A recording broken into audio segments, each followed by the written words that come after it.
Shalom, warriors, and welcome to the Daily Warfare Drop with Raphael, Rabbi. Today's theme is God's faithfulness across generations.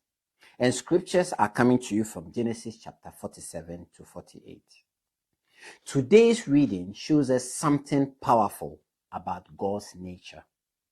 His faithfulness doesn't stop with you. He carries it through generations.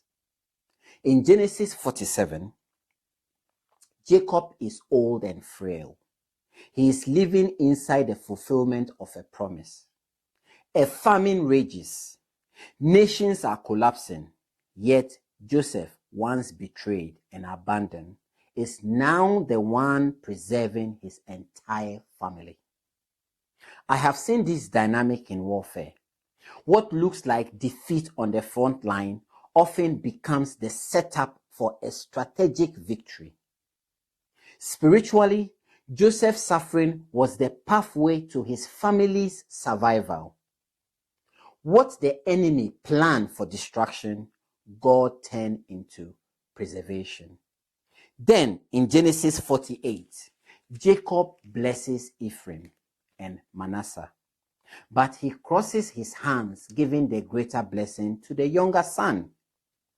It seemed unconventional, even improper. But warfare and military operations taught me something. Sometimes the plan from the headquarters look different from what soldiers expect on the ground. God doesn't follow human order. He chooses according to purpose. This is more than a blessing. It's generational warfare. Jacob's words become prophetic weapons, securing Israel's future. The enemy tries to enslave families in fear, poverty, addiction, and dysfunction. But God releases generational blessing through the faith and obedience of his people. My fellow warriors, hear me. Your obedience today shapes the battlefield your children and grandchildren will stand on tomorrow. Your words carry weight. Your faith can break inherited patterns. Your alignment with God can redirect an entire bloodline. Remember, Egypt represented bondage. But even there, God was positioning his people for growth.